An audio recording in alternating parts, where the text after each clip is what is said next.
Hi, this is Kim with Wild and Woolly, and today we're just doing a quick little demo, not really quick, for binding. Let's just say it's not going to be quick, but if you need help, this is the way I do binding. I won't say it's the perfect way, but it's always worked for me, and hopefully it will work for you. So first things first, we're going to cut our binding strips, and I like to make sure that I have a straight of grain on the bottom so I don't have the rainbow effect at the end. And what I will do, and Mandy's our student today, is I move this. You see we didn't test this part, Debbie. So I move this to where my line is on the edge, my folded edge here. And then I kiss the two rulers together. And you can see my fabric's not straight at all. Well, maybe without the glare. And so then I'm going to cut straight across. Now, did you see how easy that cut? It's because it's a brand new rotary blade. It makes all the difference. Makes all the difference. So now here's where we're going to differ. A lot of people will tell you to cut your strips at 2.5 inches or 2 1/4 inches. If I'm machine sewing my binding front and back, it's 2 3/8. If I'm going to hand sew it to the back, it's 2 1/4. So 2 3/8. You do 2 3/8 if you're machine sewing back and front, and you do 2 1/4 if you're machining the front and hand sewing the back. Yes. Okay. So if you don't know where 2 3/8 is on your ruler, go to the 2.5 inch mark, because that's easy to find, and then move it back one. So that is 2 3/8. Because 1/2 inch is 4/8 of an inch. And then just cut your strip. Now walk your hand up if you need to, so your ruler won't move on you. And again, I'm lining it up 2 3/8 on my cut edge, and then I'm also looking to see that my fold is still in the right place. Now after 2-3 strips, if I have to cut a bunch of strips for a quilt, I will cut my straight line. And so I'm only going to cut 2. You're going to go back and you're going to go back to basics and re-square your like cut after line. 2 or 3, I'll reline this up. Okay. And butt my little ruler up to it. Got you. And you can see it's changed. Hopefully not that drastically, but it changed. Yes. Okay. That I would be cutting off. Now today I'm only going to do 2. Oh. Because this isn't something I need for a quilt right now. Okay. Or a pillow. Because we have lots of samples. Oh, we don't need that yet, but we'll need this next. And the iron. I'm just getting that heated up. So, now we're at the sewing machine. I'm using the Janome Skyline 7. And Mandy, if you want to, you can come sit right here beside me. In the special seat. In the special seat. Hot seat. In the special seat.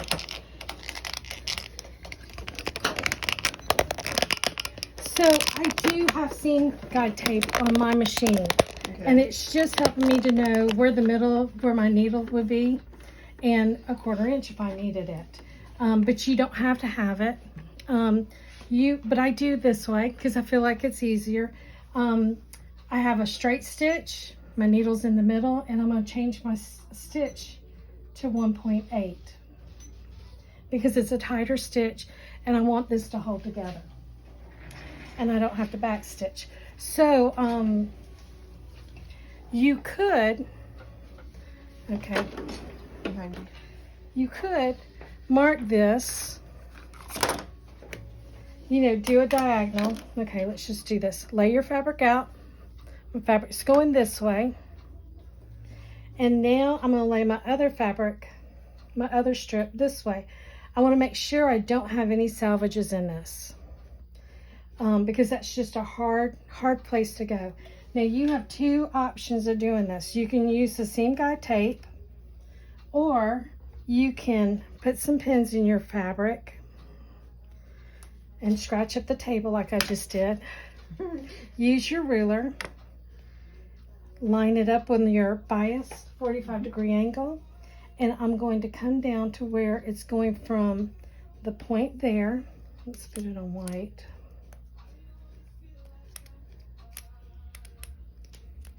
Get you a good marking pencil, and the sew line is very nice, and it has 3 different colors in it. I love that marking pencil. Do you like it? And so I'm just marking a 45-degree sewing line from basically that corner to that corner. And you can't see it.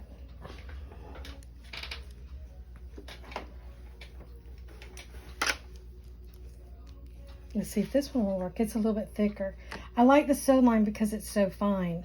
But I've also used a micron pen because it's on the back. And you use pencils a lot as well. What did I do with the pencil? I was giving you the okay, you can use a pencil. Okay, now we're cooking with bacon. Okay. Hopefully you can kind of sort of see that, can you? You can. Can. So you're going to sew right on that line. Now, if you didn't want to do all that, you would use your guide tape, and you would put this up. And I like to drop my needle down, and the reason why I'm doing that is because I'm putting my needle right in this little corner. And then just going up. And then, of course, my machine's the foot's going to go down, Mandy. And then I get it started, and then I turn it to where my seam tape, the middle of it, is coming right out at the little V there.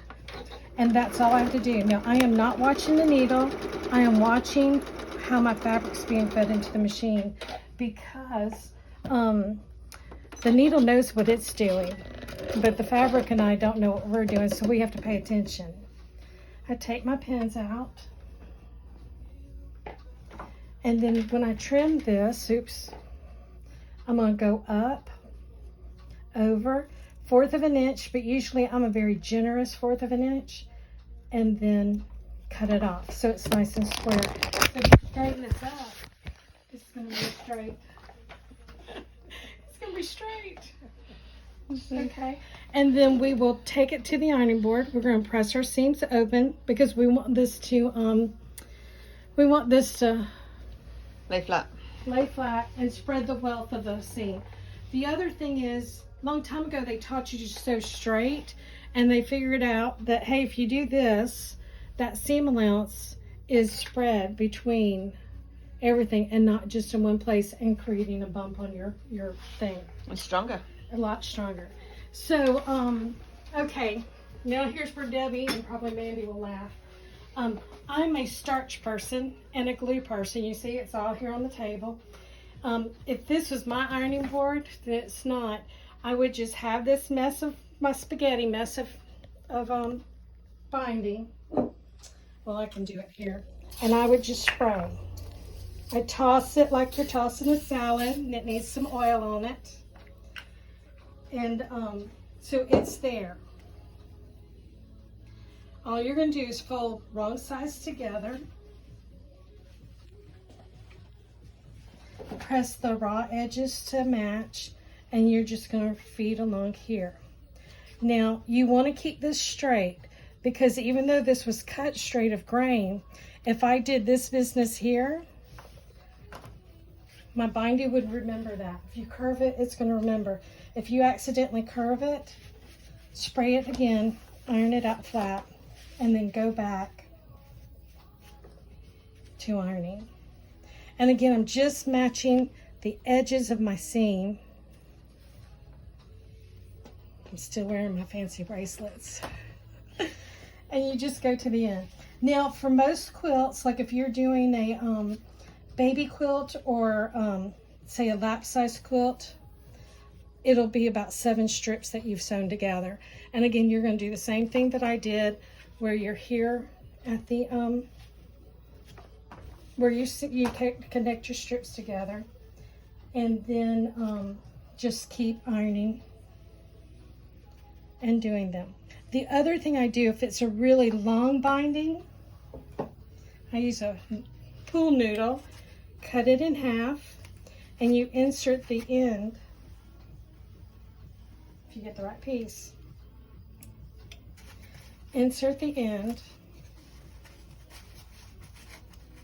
That holds it together. And then you just wind this around. And I put a pin in it if I'm not ready to use it yet. But this should be able to sit on your table as you're sewing it and just roll off, so you don't have a spaghetti mess on the floor. But I do that and iron it all the way to the end. Does that make sense? You know this part because you did the binding for me. So just keep ironing to the end. And I don't know what we're going to use this for, but we'll have to make a pillow. Because it's 2 strips will be enough to do a pillow.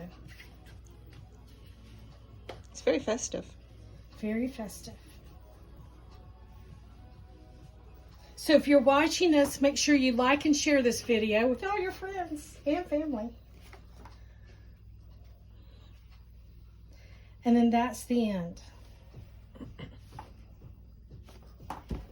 That's the end of the iron. So that's how you make your strips for your binding.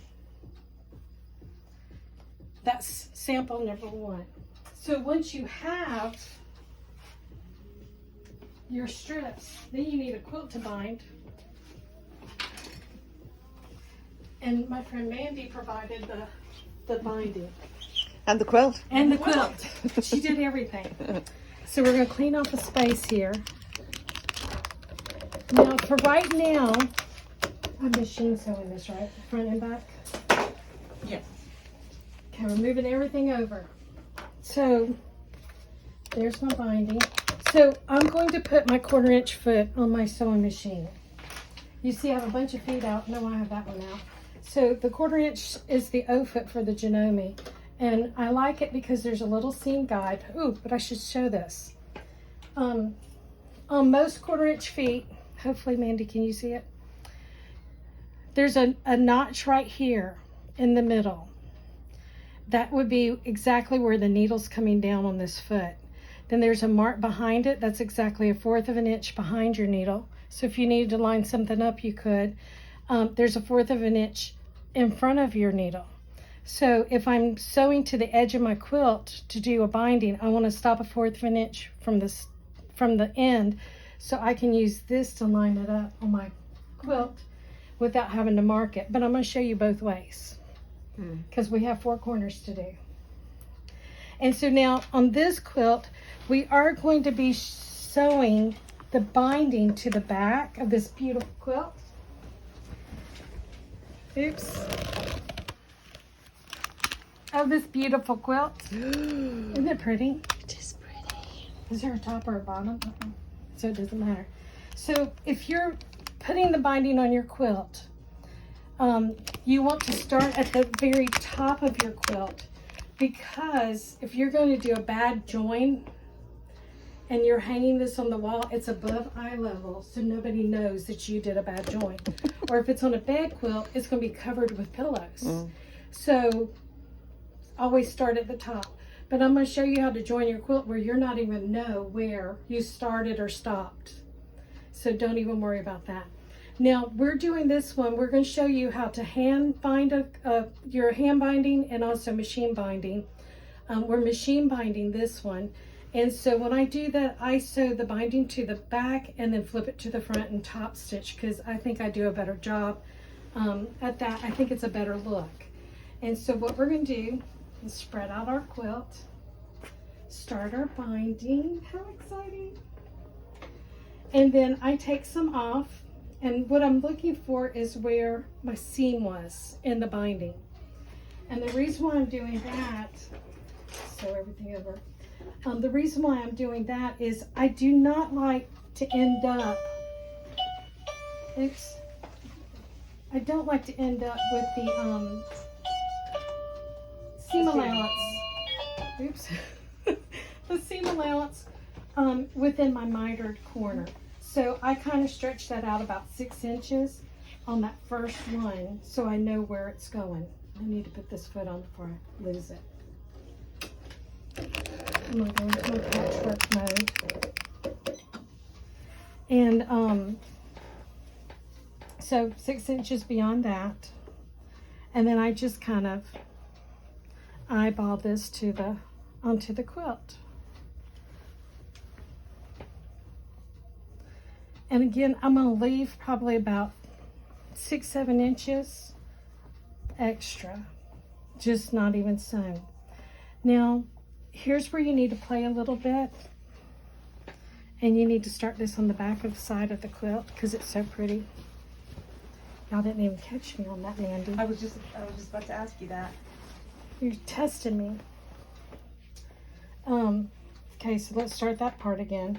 Go beyond 6 inches and then just put it up here.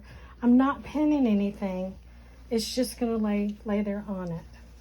And yes, you will have all these frayed edges because that's just the mystery of it, of quilting. There's always strings.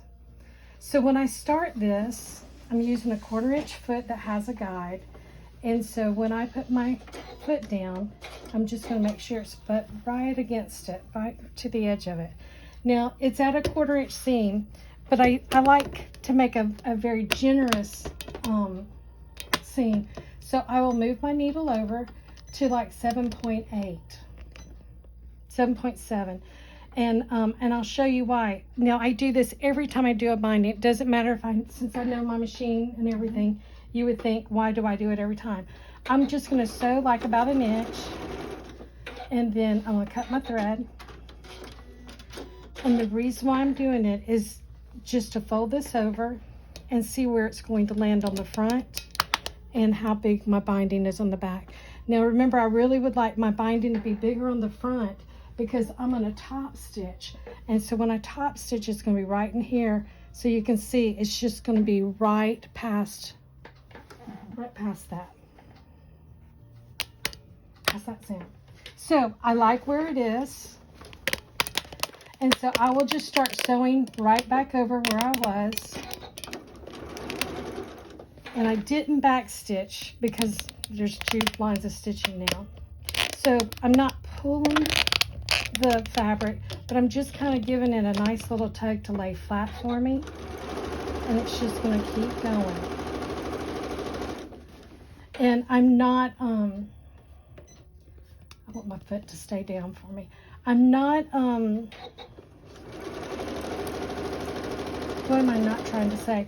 I don't want to pull it and tug it, but I also don't want it to be loosey-goosey, and I don't want it to get any pleats in it. So that's why I'm kind of laying it. I'm also letting the machine feed in the quilt. I'm not pushing this. You know, I'm not doing a pull or a jerk so that you know, because you don't need to do that. Your machine needs to do all the work. That's what the feed dogs are for. And you just keep going and going and going.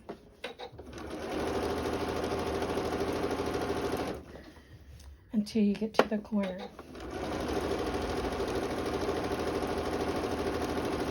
Debbie, you have any questions? No, I wonder if you might want to do a little explanation to people, because people often say that they like to use the walking foot for binding. Yes. So you want to talk about the pros and cons of walking as opposed to regular? You can use your walking foot. I choose to use this foot because of the guide. Mm-hmm. But they do now make walking feet with a guide. So I will say on my Janome I have the Acuflex foot.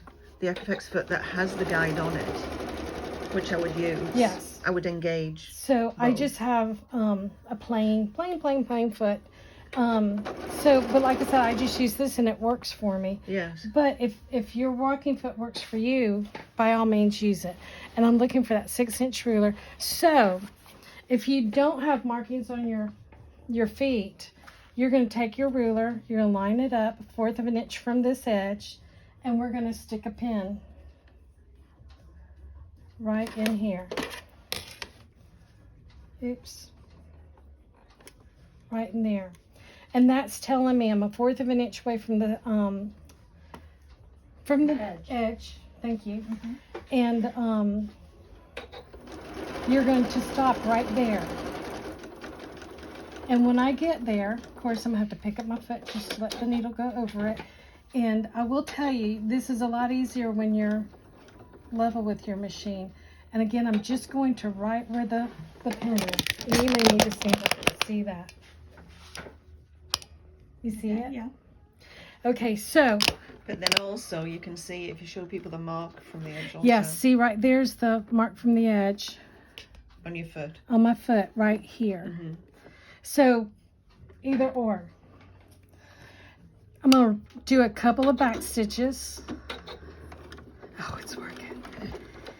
And then I'm going to cut off. Now, if you've been watching some people on the internet, they kind of do that stop at the 1/4 of an inch, and then they sew off to the corner. You can do that, but sometimes it won't let your miter turn nicely. It always messes my miter up when I try to do that. So I just don't do it. So remember, we were sewing this way, and I'm going to turn the quilt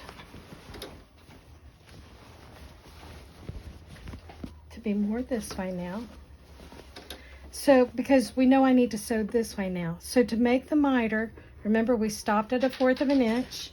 I'm going to take my binding, I'm going to fold it straight up, and it's going to create this nice 45-degree angle, but more importantly, it's a straight edge going straight up. So 45 degrees and straight with that.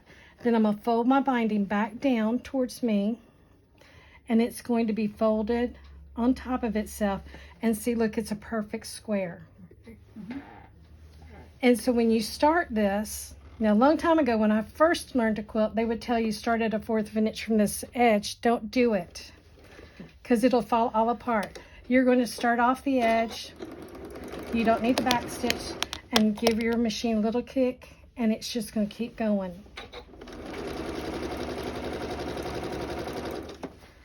And just keep sewing straight to the next one.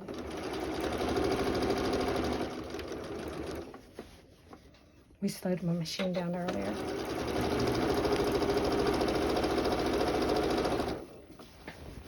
You know, stop and straighten out your quilt and pull some more binding out, and then just keep sewing. You don't have to worry about the quilt that's, you know, the rest of the quilt that's sitting in my lap. You just need to worry what's fitting on the bed of your machine, because that's all you can control.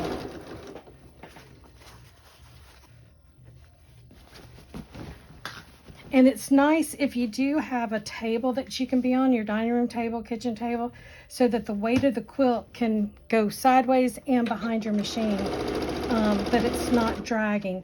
Because if you feel like if it has to fall off into the floor, you'll get a drag on your quilt, and it will not do good stitches.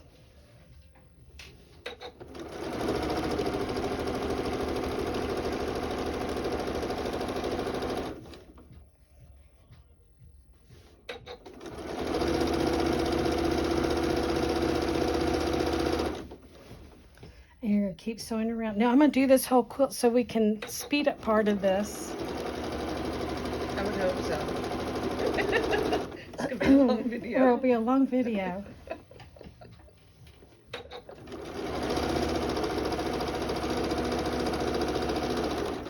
I could have brought a smaller quilt, but that just wouldn't work.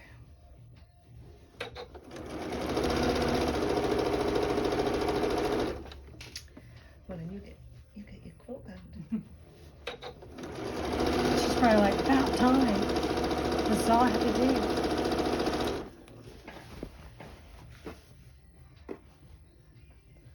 You see my seams right there in the middle of the quilt, so that's nice. I know it's not going to be in my corners, in the miters.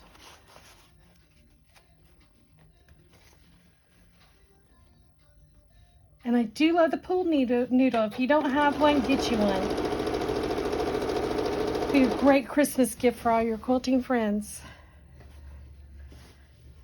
Or I should go get a pool noodle for Monday.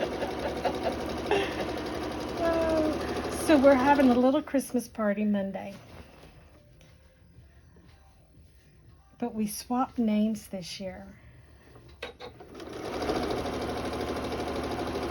Whoever gets a pool noodle will know who Yeah. their name.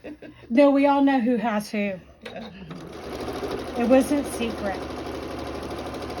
Debbie and I drew each other. We did. And no, it wasn't fixed. It wasn't. So again, I could have marked my 1/4 of an inch where I need to stop, but I'm going to just use my foot and go right to the edge there. And again, it's that mark. I don't know what's best to see. It's that little mark right here on the side of my machine. And you can see it's kind of, if the edge of the quilt is kind of out from it. And again, I just do a couple of reverse stitches, and it's just locking that stitch in. I could also use my locking stitch, but most people have reverse. Well, everybody should have a reverse on their machine, I guess. Okay, we're just unrolling the quilt a little bit. Again, I've turned it in front of me. We were just sewing here. Do you have any questions? I'm good. Okay. Because ask away. So again, I'm kind of pulling this out, and then I'm going straight up, making a 45-degree angle, but more importantly, this is going straight up. You know, just making a straight line, bringing this back down so it does a straight line along the top. So you can see it. So you can see it's just perfectly straight. It matches your quilt. Now, we did use straight binding. I'm going to backstitch because I started a little too far up there. If you were using straight binding, because this is a straight edge quilt, if you're using a plaid fabric or a stripe fabric, you might want to cut it on the bias so that you can see a different look, you know, a prettier look on the fabric. We took away the other one so we could show it. But this is a great way, if you're not sure about your binding, you know, watch us. You can rewind, stop where you need it. But a great way to practice is make yourself some pot holders or pillows and bind them.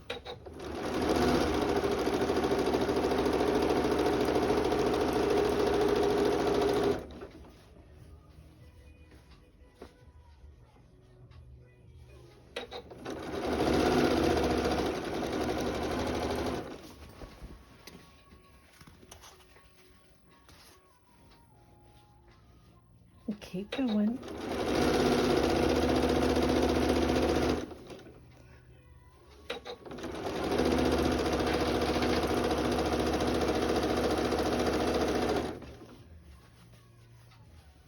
And it does seem like your quilt gets lots of corners because you feel like you've done the miter part a lot, and then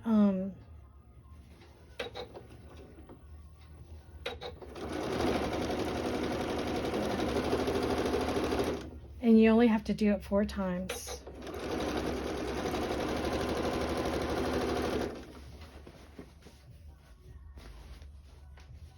And this is where you don't have to have matching thread. It could be whatever's in your machine. I've got white and everything. But when we top stitch, I will change my bobbin and my top stitching thread to match the binding and the quilting in the back, on the back of the quilt. And that way, if you are machine binding both sides, nobody will, they'll just think it's part of the quilting on the back. Nobody realizes that you top stitched, that you did everything by the machine. I do a lot of machine binding, especially for pillows, charity quilts, because you don't know how a person's going to be taking care of them, of your quilts, and also baby quilts, because you want them to use it. So it will help make your quilt a lot stronger, so it can be washed. Again, when you're washing your quilts, do a gentle cycle in a machine, hopefully with no agitator in it. And if you are going to put it in the dryer, just put it in low delicate and just do it for a few minutes to get the dampness out of it, and then lay it flat to dry. Look, so you get more information than binding. Oops. Again, I'm going to the corner. We're stopping at the 1/4 of an inch away from the edge.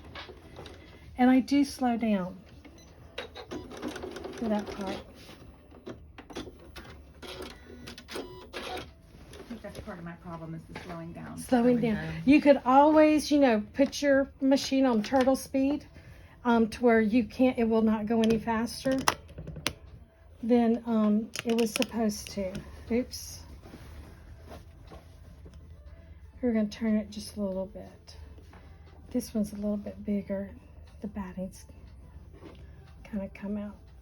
So I'll trim that back when I sew it around the curve. Sew it on the other side.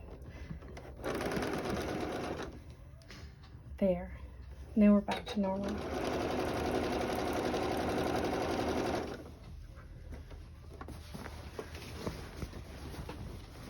Now we're straightening it up. We're trying not to hit the camera. There.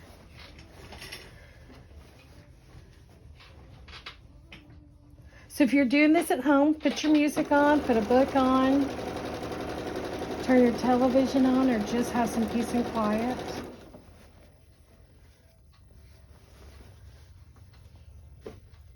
It's not like watching paint dry, but it's like watching paint dry, depending on the size of your quilt.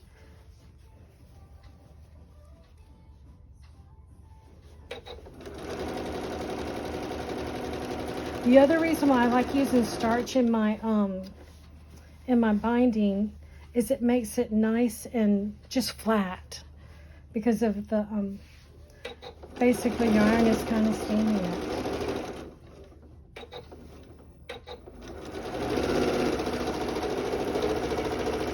My machine's picking up all the little things. I hope there's enough binding on there. I'm gonna let that drop. Pretty sure I measured it. So it can untwist. If you didn't see that, I let it drop onto the floor so it'll untwist for me.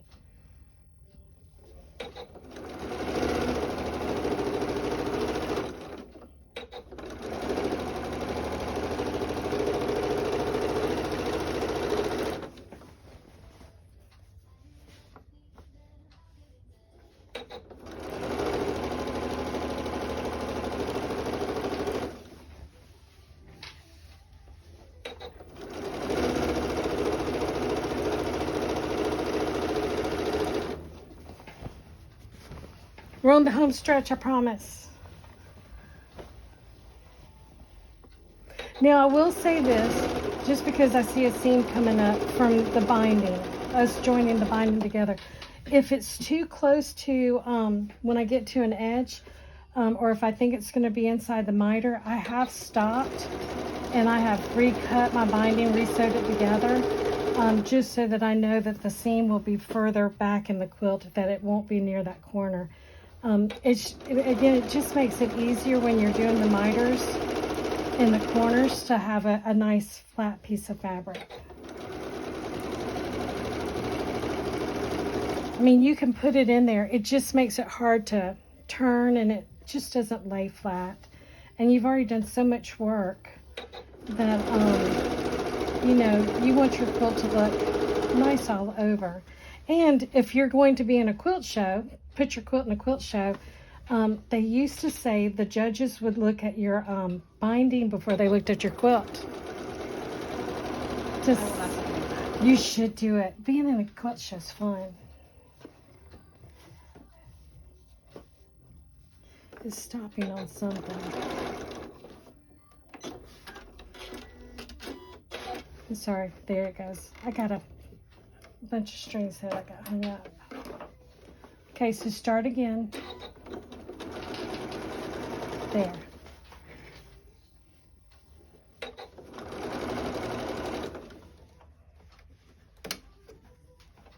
Boy, it's really on there. You could make, I didn't change my stitch. I could have changed it to make it a little bit bigger, because when you're going through this many layers, your stitches will get a little smaller. If I was using the walking foot, it would have consistently been the same. And we're on the last corner. Again, we're going to the edge. One more. Back stitch.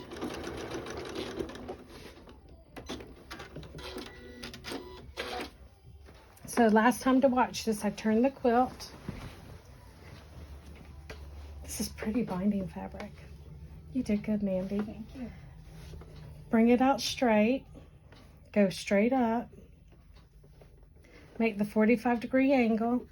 Straight line going straight up the edge of your quilt and fold it back down. Got it. Got it? Last time I can show you. Again, we're going to start off the edge, get it anchored, and then I can straighten this up and keep sewing. Well, maybe I can keep sewing. There you go. You do want to make sure that you have a machine, like a Janome, that can go through all these layers. Because think about it, this is 1, 2, 3, 4 layers of fabric plus batting at that corner. So keep going. I'm just hoping we have enough of the feel sure we do. You want me to stand? So I'm going, Oh, yeah. here's the other end. I'm going to stop probably about, that's more than 6 inches. Maybe 10 inches from it. Now, if you're doing something smaller, you won't be able to stop that far, but I'm going to stop there. So I just put a pin so I know where to stop. Because we're going to connect our binding just like how we sewed our binding strips together. You could do the fold and tuck it in, but if you're going to all this work, do it correctly so you don't have a bump. It sounds like I'm a binding snob now. Since I learned how to do this, I think everybody can do it, because if you can sew your binding strips together, then you can do this. Take my pin out. And I'm going to just sew it right there. And when I get where I want to stop, I'm going to reverse it, because I'm just, don't want this to come apart, is what I'm basically doing. And then I'm stopping. So now here's the fun part. I'm going to move that out of the way a little bit so you can see. I'm going to turn the quilt this way.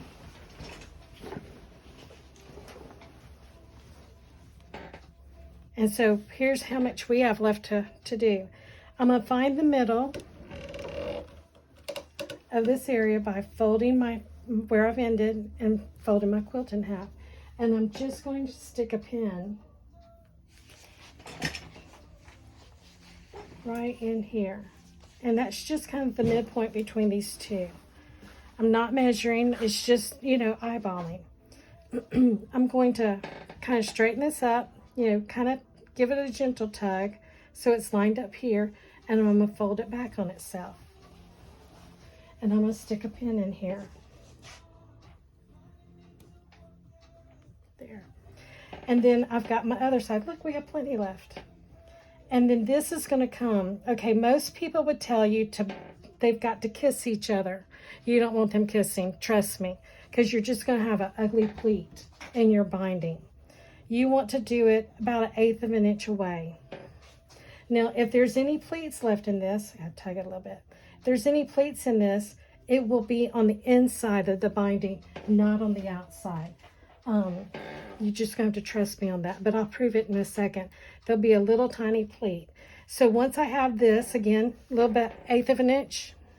It's not 1/4 of an inch, so I'm going to say 1/8 of an inch. Then you can take your ruler and measure to draw a straight line, but I'm too lazy to pick up the quilt and do it. And I have binding right here. I don't want that ruler. So what I'm going to do is, here's my folded edge of my binding, and I just match the folds together, and then I just mark me a line on both sides. Like I said, you can measure it, and what you're measuring and cutting will be the width of your binding. So once I have that all drawn, did you see that? I saw it.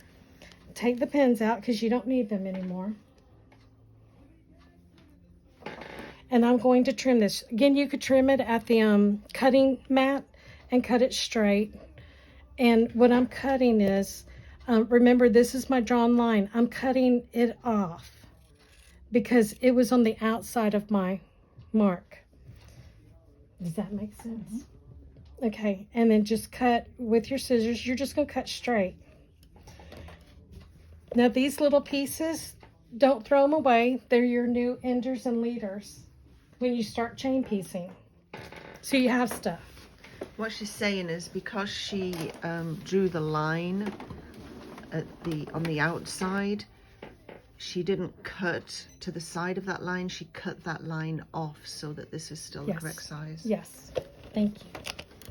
So I am changing my feet. I'm going back to my normal straight stitch where my needle's in the middle.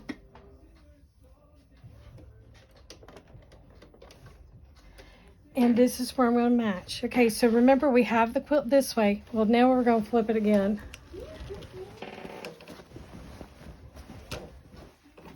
So that you're looking at your binding correctly. Okay, now here's where you can get messed up. On the left hand side, you're going to open it and it's going to lay like this.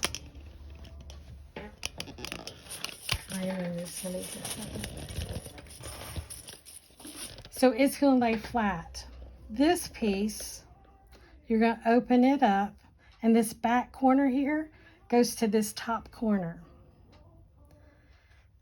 And I'm going to just use a pin for this and pin it in.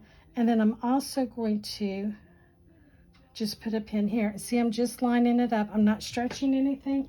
I'm just pinning it. And I will kind of put that in so I can play with the rest. And this is just going to lay flat here. Okay. And like I said, if you're going to mess up anything, this will be where it gets a little confusing. I'm just putting this pin in just to hold my fabric. I'll be sewing a 45-degree angle from this corner to this corner. Okay. The other thing you might do is take a clip, a clover clip, or a clothespin, and just clip that so it kind of stays out of the way for you. Again, I'm sewing from here to here. You can draw that 45-degree angle, or you can use your seam guide tape. Oops. See, this is where it gets messy. And you're going to put it underneath your machine. And I get it started right on the point. I do a couple of stitches, one more, and I'm gonna let it, get it to lay flat. And you can feel it if it's laying flat. I'm taking that pin out. I've matched the point of the bottom to the middle of my guide plate or my seam plate. And then I'm just gonna keep sewing and making sure that that bottom will go on there. How about telling people that sometimes when you're first starting, to pin it in place and turn your fabric the right way to make sure that you've got it correctly aligned before you sew it. You could do that. Or you could just sew it like I do, and if it's wrong, and how you're going to know if it's wrong is, look, it lays flat. But if you somehow twist, turn this, because that has happened. It happens. You would say, oh, it's messed up. Well, see, I haven't trimmed anything, so I can take this little seam out. You can see I left my stitches kind of big in case I had to take my stitches out, because if you're going to take something out, it would be here.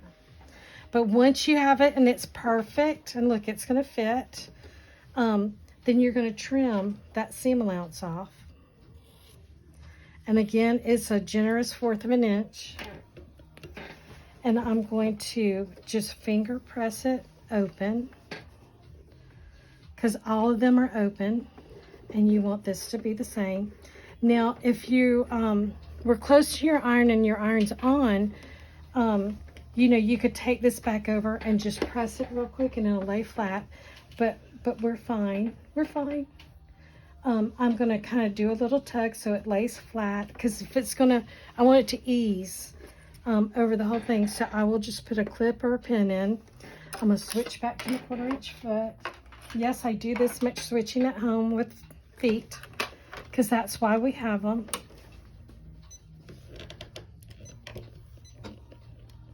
And put it back where I had it. 7, 8. and then I just start sewing. I start sewing past where I ended, and I just keep sewing. Sorry, did I hit it?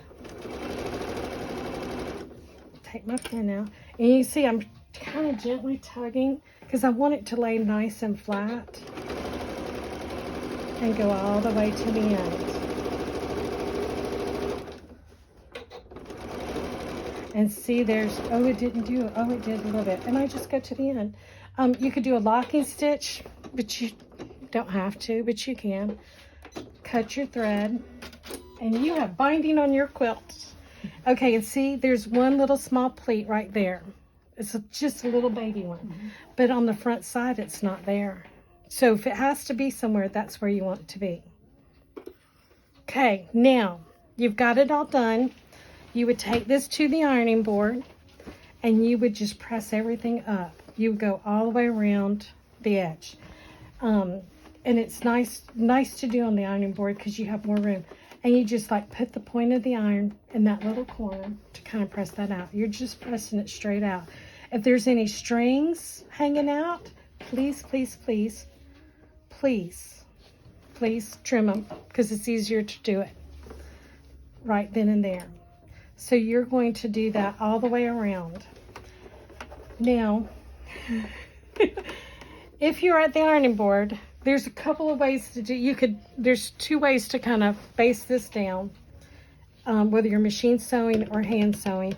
But if you're machine sewing and then you're doing a big quilt like this, you could use glue. And Elmer's, if you're watching, I'd love a sponsorship. You would just do like just a few drop, just run it very lightly on the edge, not on the binding, but just on the edge right here.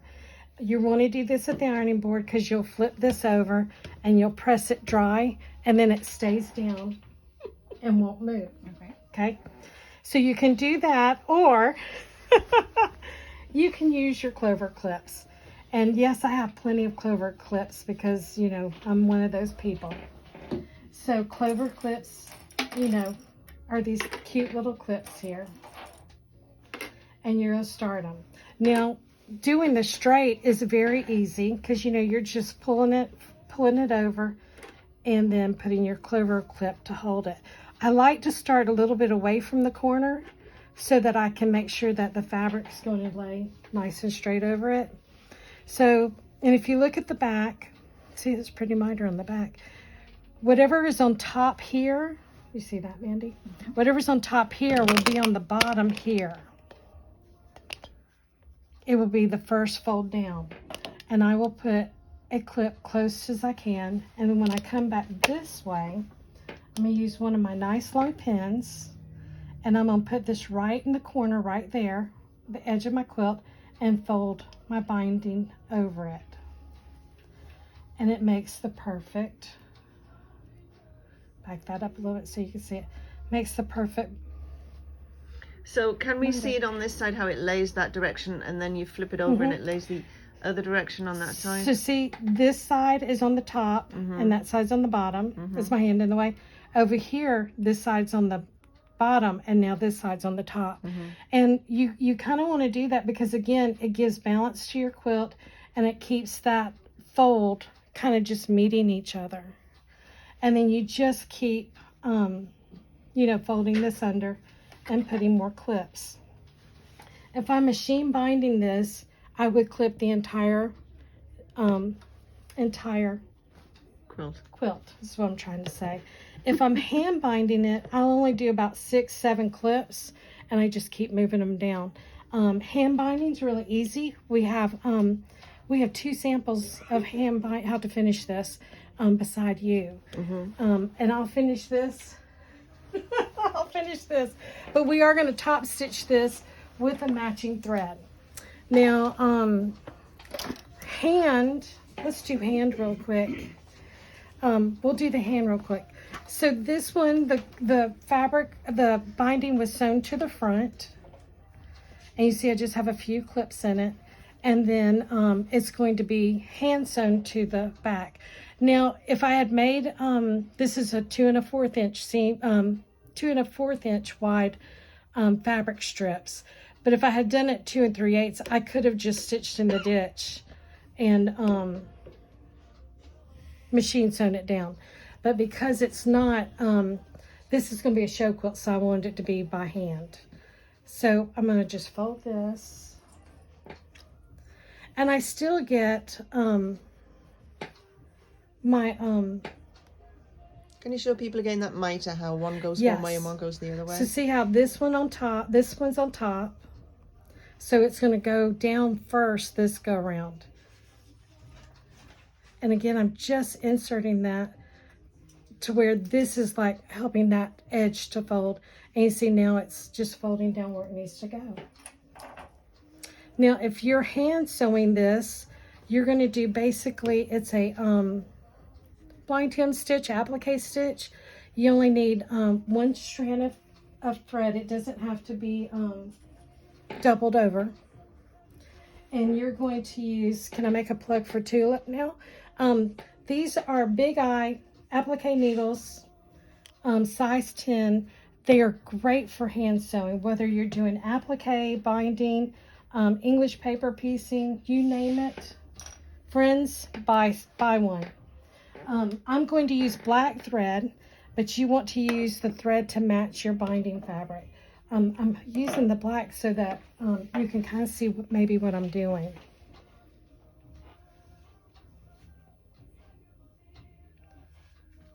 Oh, I hope I can thread this.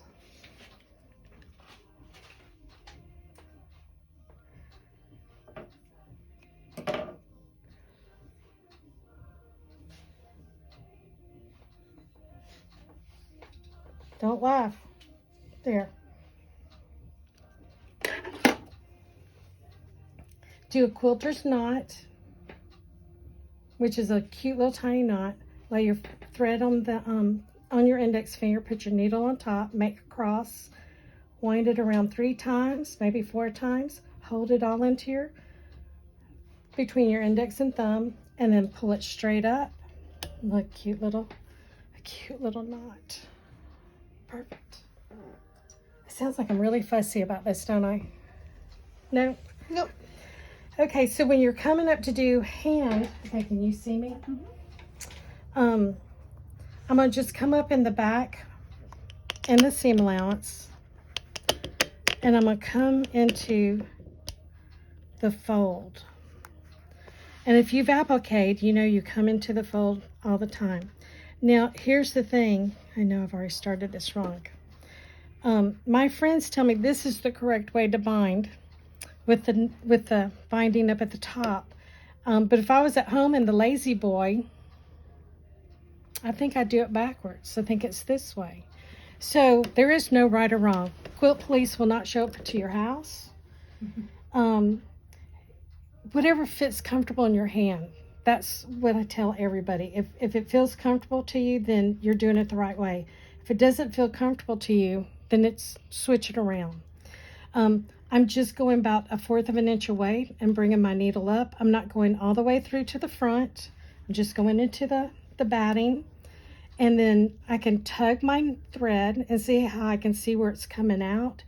I want to go back into my quilt right underneath it and come back into the fold again. And again, you just keep going. Apparently most right-handed people go right to left when they're stitching at the top, and most left-handed people go left to right. Yes. And I just kind of keep moving my clip down. And again, it's what's comfortable. Now, used to, before the clover clips, you know, I would put in 6 pins, P-I-N-S, and then you would get scratched and, you know, finger pricked, and then you'd start to bleed. And should I tell them how to get blood out if you bleed on your quilt? I mean, just a little blood, not a lot of blood, like a pin prick. You want to spit on it and use a piece of scrap fabric. Nurses hate this part. But your saliva with proteins will take out your blood. Or you can get up and get you a paper towel and put a little Dawn on it and it'll take it out. Or peroxide. Oh, peroxide would do it. It wouldn't mess up with your quilt? Mm-mm. With the fabric? Hydrogen peroxide. Okay, so that's from the nurse. But your spit works too. Just saying. And you can see my stitch is showing just a little bit. Can you see that, Mandy? But if this was a matching green thread, you wouldn't see it. You would be like, man, that looks really good. And so I will tell you, this will be coming out. That's why I'm making some big stitches now, because this is going to a quilt show. And you match typically, as Kim was saying, when you're trying to decide what color you're going to hand stitch this binding, you match the color of your thread to the color of your binding, and it becomes invisible. Yes. And if you can't find the exact match, they used to say go darker. Now they say go lighter.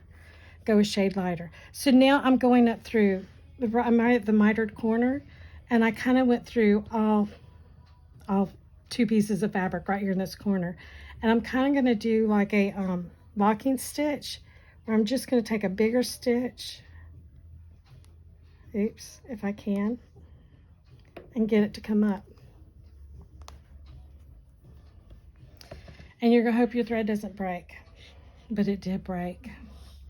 But that's okay. I can fix Let's this. just keep on going, pretending like it hasn't. There you go. So locking stitch to hold it all down. Okay.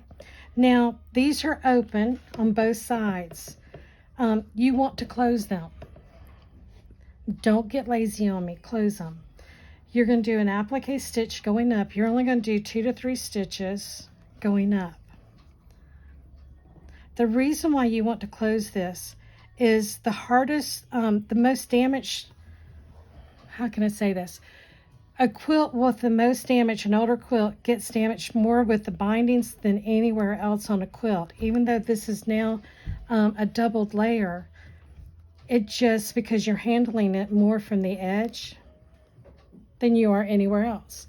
So this helps to keep dirt from going in and staying in there. When I get to the end here, I'm going straight through, and I'm coming out on the other side because I need to sew that side down too. But I will kind of finagle this where I'm coming in right at the edge. And yes, I do this to all 4 corners. So one, you want to do this to help, save your quilt so it can last for hundreds of years and maybe end up in a museum one day.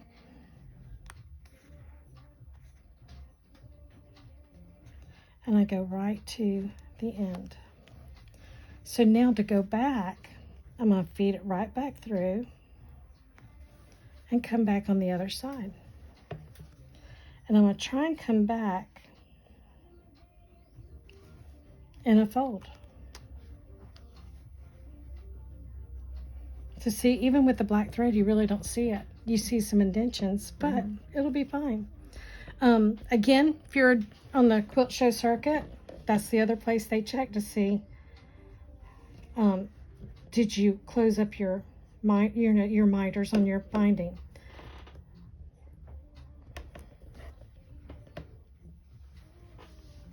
No, I don't do a lot of shows, but I do cobblestone show. And the Modern Guild shows. So yes, and then you just continue on. And Houston. And I did Houston last year, so that was fun. Mandy went to Houston this year. So you just keep going. Now, when you run out of thread or you're at the end, how do you stop this? Well, you come up in your stitch, you go into the back of your quilt, come back into that stitch, tug it kind of tight, and then you're going to do that loop one more time, feed it through the loop twice, pull it, and it does a tight little knot, and then you're just going to feed this all through, come out far away, maybe have a little rubber grabber to help get your needle out, and you just snip it and it bounces right back into the thing. So that's hand sewing, which most people aren't doing anymore, So we'll throw that one over there, not throw it. So now, here's what we're doing on this one. Okay, we're going to do another foot on this machine. If you have the feet, use them. So this time around, I'm using my S foot, which is a, it's really a joiner foot, but I use it for top stitching. The reason why I use it for top stitching is because it's got the Center guide foot. The center guide foot, and it helps where I can do a nice, pretty top stitching. Now, See that close up real first, the base of that. Most machines come with this nowadays. Flip it over. There you go. You So it need just a has different the angle guide. so you can see where Oops. the guide is. There you go. There you That's go. it. Mhm. So little guide, and it just goes right on. And then, okay, this one's clipped, and it's been started. It's folded under. It's a pillow, if you didn't realize it. And then you're going to put this underneath your machine like you did everything else. Put your foot down. And I want the edge of my fabric that I'm top stitching to ride along the black guide. That helps. I have to move my needle over. Trying to figure out where I had it now. Oh, wasn't it 72? 70's good. So on this, I'm gonna do a locking stitch to start with because I've already stitched here. Okay, and again, I do not watch my needle. She knows what she's doing. I'm just following right here on my the fabric to that. I use my seam ripper or a stiletto to help, you know, hold everything. I will say this is where you don't want to go fast, because when you go fast, you'll go off track. Don't ask me how I know that, but I know it. And so, you know, move your machine down to a speed that you can sew steady. And you just keep going. And again, you could do this on your walking foot if you have, I want to say the walking feet now also have a foot that has the little phalange in the middle now too. Yes, I've got one of those on my, it's So the yes. AccuFeed. It's time for me to get a new walking foot. Mm. And so I'm just going up to where the miter is, because that's going to be perfectly square. I don't know if y'all can see that, but it's right where that fold is. My needle's down. And then I'm going to pick up my foot and move it back this way. Now, if it goes too far into the miter, then I will still kind of like catty corner this just a little bit, put my foot back down, get started again, and then I will straighten it out. And I can go a little bit faster on this. And you're just wanting it to look even so that it doesn't look like it's homemade. It looks pretty.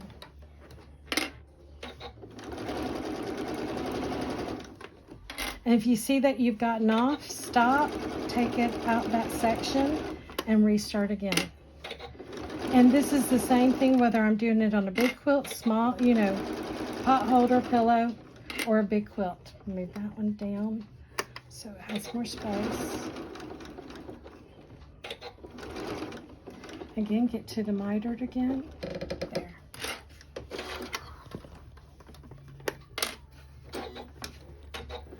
Straighten back out.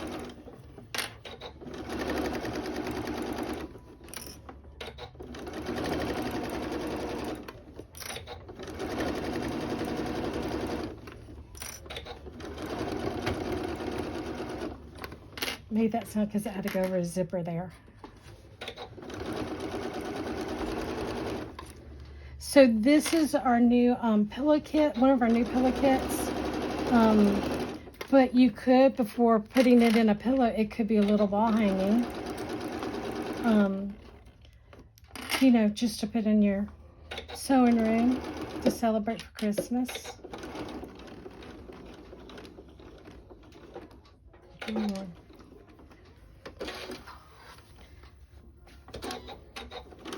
And this is how I top stitch machine bind. So it was again sewn originally to the back of the quilt, and then I pressed it and then folded it to the front. Now I leave my long thread here for just a second so I know where to stop. There. And I'm going to keep going past it. I'm going to reverse.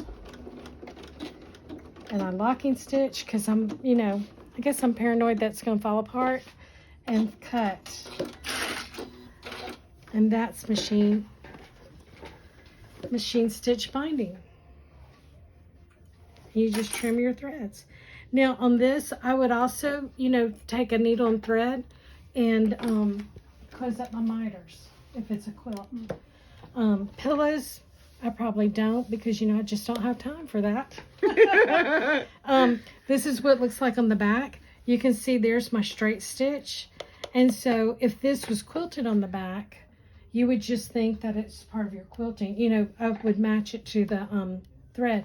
On Mandy's quilt here, I've got this thread in a bobbin, and then I'm going to use this thread for the top stitching. So on the back, it's just going to look like she has an additional quilting line on it. Any questions? Nope, no questions. This is Mandy. Hi. Hi, Mandy. Mandy didn't know she was going to be in a video. She's a movie star.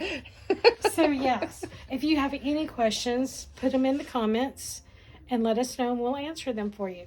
If you have an idea for a video that you would like to learn something new, let us know and we'll do it. Thank you. Thank you.